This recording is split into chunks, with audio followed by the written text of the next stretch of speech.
Hey, it's Liz. And I guess have just decided to make this video about gender and being gender fluid. Um I guess I did.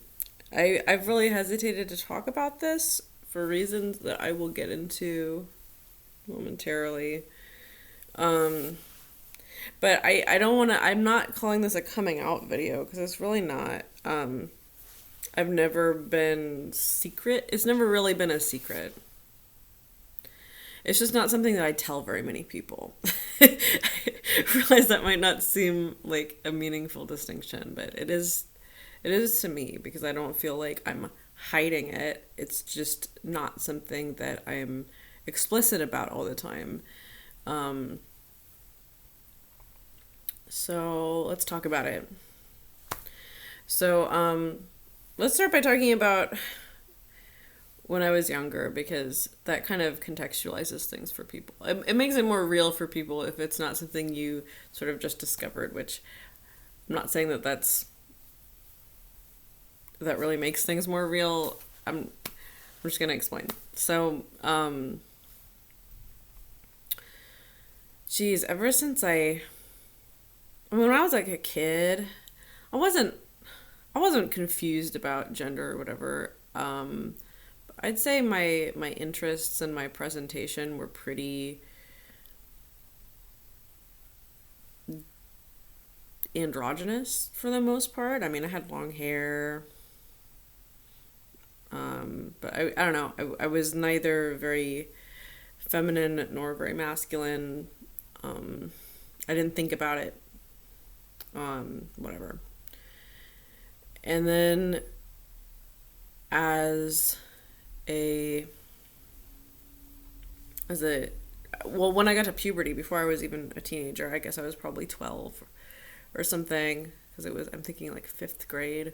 So like 11 or 12, I started going through puberty.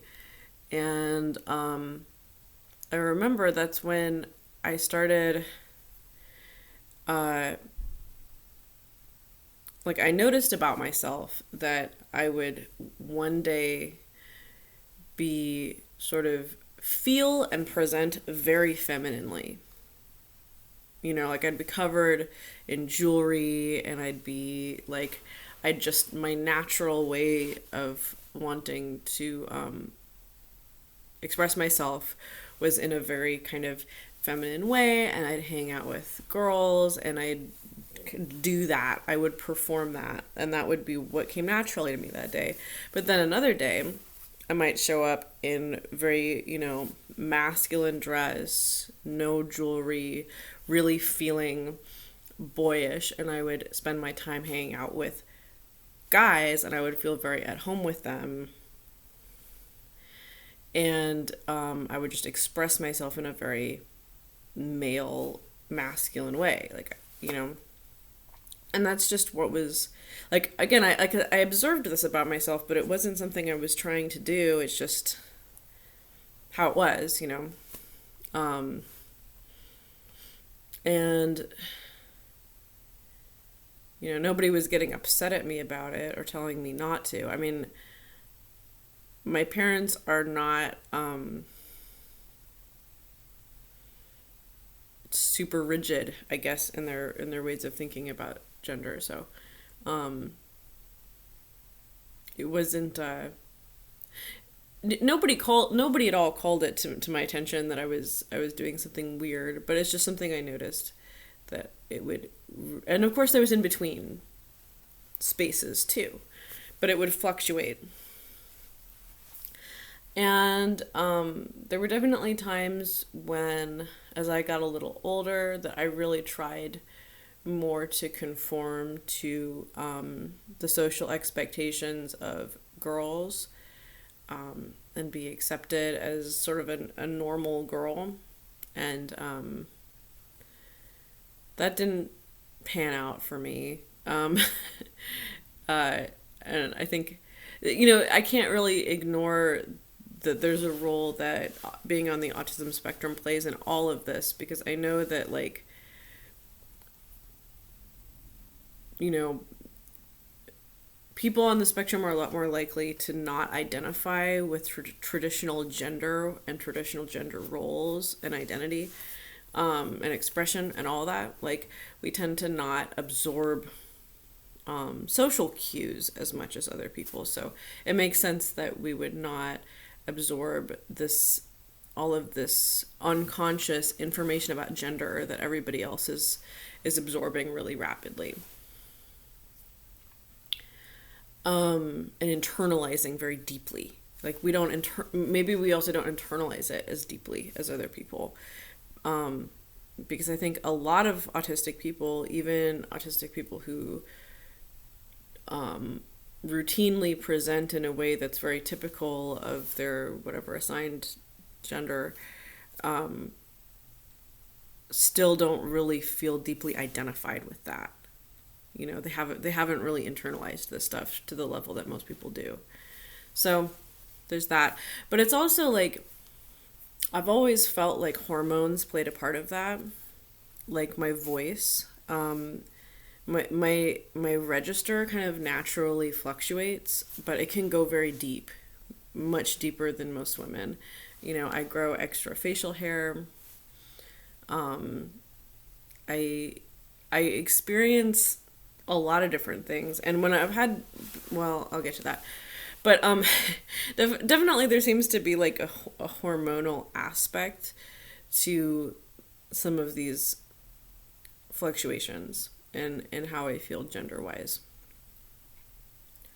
So as a young adult, as a teenager, when I was in high school, I learned about, at the time, non-binary wasn't a word that was popularized.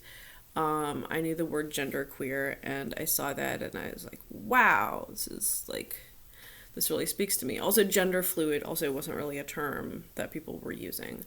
People were experimenting a lot with different language around gender at that time. But genderqueer was one that, like, oh, okay, that I can, that sounds like me, that feels like me. And so I gave myself a lot of space to express in a lot of different ways, and fully express however I was feeling that day, through my clothing choices and through my body language and everything. You know, I would just like really go all out. And it was, you know, I went to a lot of extremes, you know, with that. Different kinds of presentation. And it was, I'm glad that I did, because I feel like if I hadn't, there'd always be this part of me that felt, you know, deeply confused and unresolved, you know? So, yeah, and I went, you know, I would fairly often, you know, just go out in the world and present male and pass. And sometimes in those in-between spaces, I would be harassed. A lot of times people thought, people perceived me actually as being a trans woman, and that's when I really got harassed the most. And this would be when, you know, like I might be wearing a lot of makeup, but I'd still have some extra facial hair and I'd still have a deep voice. So, especially if I happened to be kind of hyper feminine that day, but yet, you know, my voice was still low. And my voice changes, I can't really control it a lot. Like sometimes I naturally speak in a very high register, and that's not like affected. That's just where my voice is that day, you know? And sometimes it's really low. And I can talk to people and they'll still be calling me sir if I'm dressed the part, you know? So it also helped that I had more eyebrows back then. Kind of plucked my eyebrows too much. But yeah, anyway, so it was like that. And, I, even back then though, I had and don't use what I'm about to say to invalidate anybody, okay? Don't do it. But, I personally, as much as I really enjoyed being able to be seen and being able to express myself, and being able, mostly for myself, I wanted to be able to, for myself, kind of feel and see what was inside of me, if that makes any sense.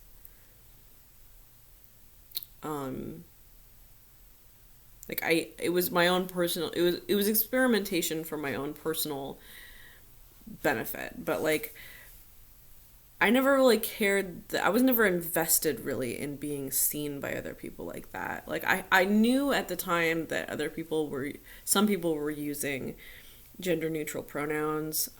They hadn't really been popularized, but I knew about some other ones, and um, I never felt drawn to them. I guess I just didn't. I just didn't care that much if other people like understood who I was, I guess. It just didn't matter to me. And I mean it was nice when people did, but it wasn't worth um trying to make anybody understand, I guess. They if they did, that was cool. If they didn't, that was cool. It didn't even really affect how I felt about them. It didn't make me feel dysphoric. It just didn't matter. So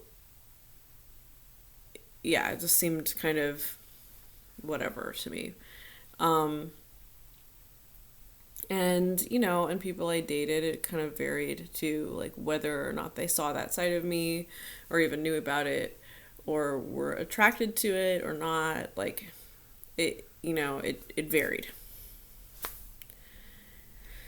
and with no it varied completely independently from like how well the relationship worked out, so it was just whatever. So yeah, and then eventually I got to a place where, well, I met someone who was a very straight man, and I fell in love with him, and he's a really great partner, and you know I wanted to be with him and just him, and and he really was only interested in being with me as a woman. Like we had this conversation, and he said, yeah, well, this is what I want. I'm a heterosexual man. I just want to be with a woman, and so I made the choice to express myself in a way that was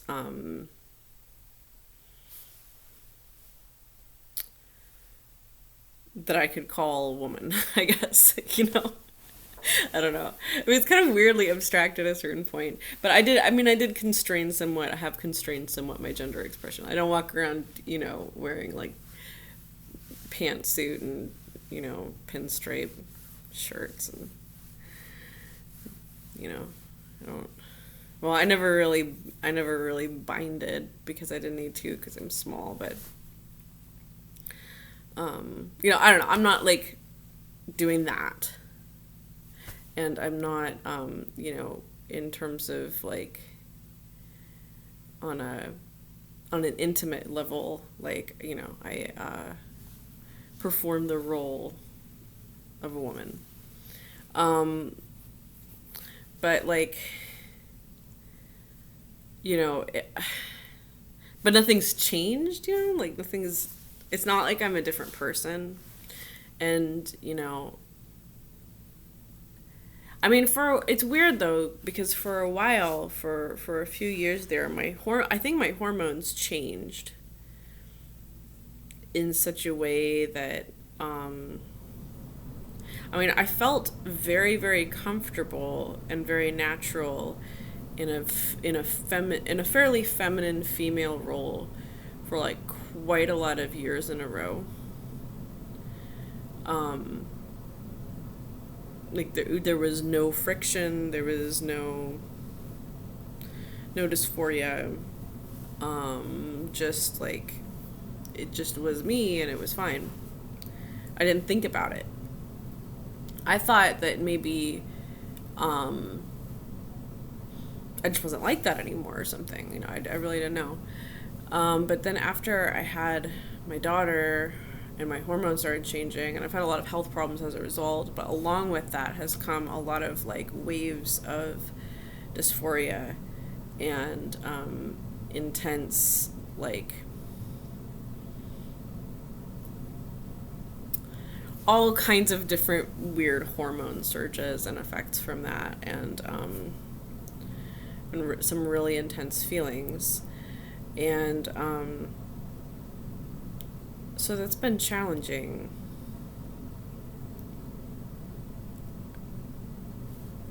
I mean, yeah, it is what it is.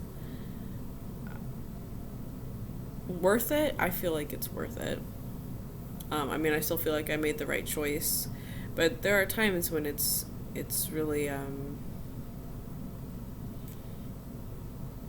hard. Because I don't get dysphoric very often, and I never did get dysphoric very often, and it would just kind of be these acute, relatively short periods of time, like days or maybe weeks at most, where I mean, there were times when I have felt the intense desire to just transition, um, and go on hormones and like all that, like, but I always would have to tell myself, like, this has never lasted for very long, and you're not, the majority of the time, you're fine with your body, and you wouldn't want these changes. So you shouldn't make permanent decisions that you're not going to be happy with a lot of the time, Or, like, at best, I think I'd be in a situation where I would invest all of this time and money into making these changes to, like, my body and socially and whatever, only to be, at best, just as dysphoric as before, just in the other direction. So, it's like, why, it doesn't seem worth all the effort. And it's like, I know the other part of this too that affects my attitude about my own identity around this is that, like,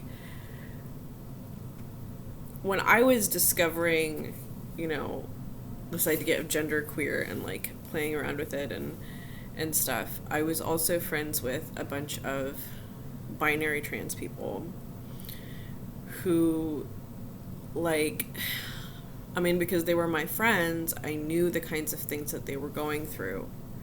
I knew that they were terrified of going to the bathroom in a public place because they didn't want to get beat up or killed. Like, I knew that they were doing dangerous and triggering sex work that they didn't enjoy so that they could get surgery that was life affirming for them. Also dangerous, expensive surgery because it was that important for them. People who were, having to deal with all of this bureaucracy and paperwork, and who were really scared about those things because being outed, not having their paperwork have all the right M's and F's on it, could get them discriminated against or hurt or killed. There's so much stuff that they were going through that was just like stuff that I never had to deal with. And I'm not, again, don't use what I'm saying to make a statement about anybody else, because I know that there's gender fluid and non-binary people who like do go through intense transitions and do have a lot of those kinds of fears and stuff. It's just that I personally didn't. So I felt that's one reason I've never claimed the term trans, is because I felt like that was claiming an experience that really isn't mine and a struggle that really isn't mine. There have been times where I've been bashed for my gender presentation, and intimidated and bullied, like a few times, like times I could count on one of my hands. But like I always felt like I had the option of just kind of masking myself and going back into cis mode and not, I never felt like I really had to worry about those things, that I could experiment with my gender at my leisure and retreat back into safety whenever I wanted to. Whereas they didn't have that same kind of luxury. So, I mean, that's one reason that I was never really bold about sort of claiming my identity or calling myself trans or trying to equate my situation, my identity with theirs, or trying to gain a lot of validation around it, because that's just I felt like for me that would be inappropriate. So so I didn't. And that's one reason that it's kind of challenging, honestly, to me to see the way that things have changed since then, because the time period I'm talking about is like 2005, 2006,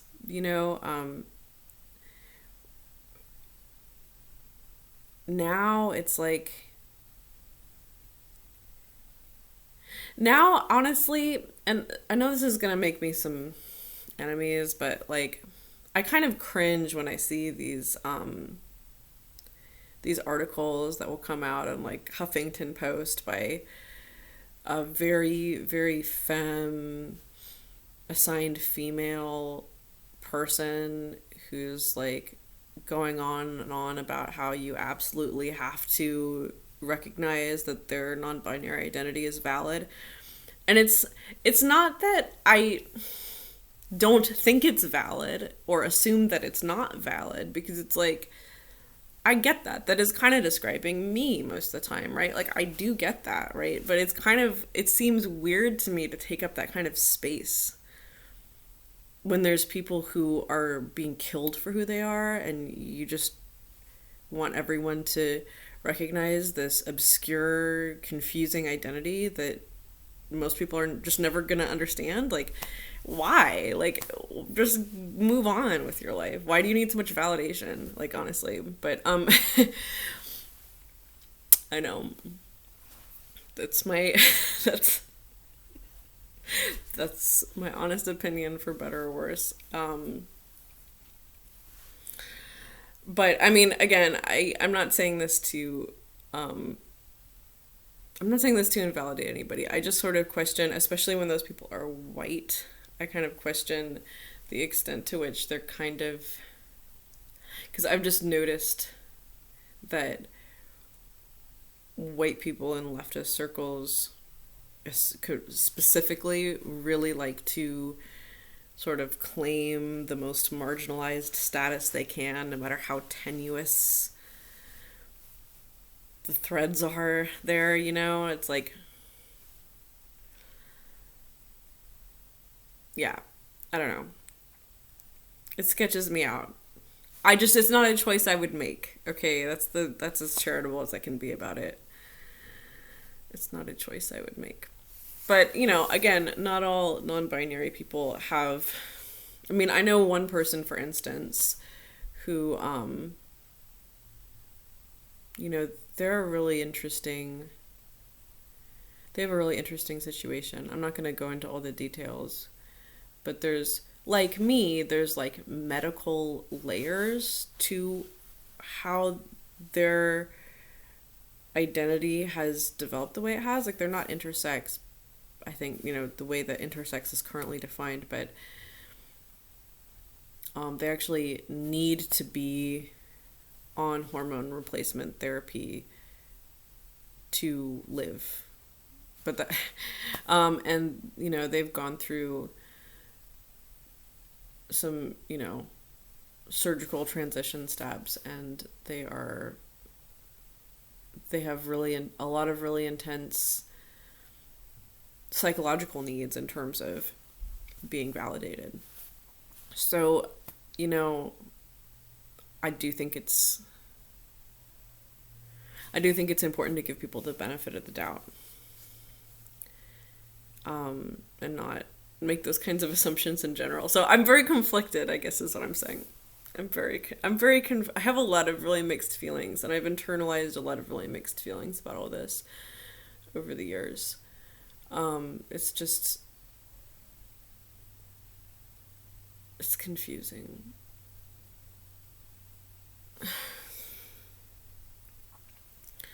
But for my part,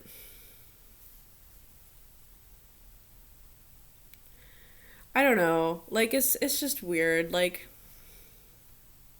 I kind of gave up, honestly, a long time before all of this became popularized. I kind of gave up on trying to like find all of the right words to describe my identity. Like I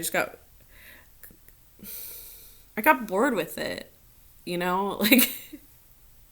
Like there's certainly some things that fit better than others, and I think gender fluid fits pretty well for me, but um I also appreciated at least one definition I've heard for two spirit, which I'm not going to claim because I'm not indigenous, but I just appreciated it a lot, and it spoke to me, this idea of being able to speak both the language of male and the language of female.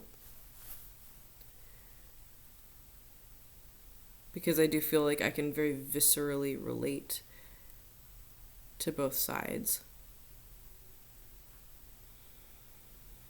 But but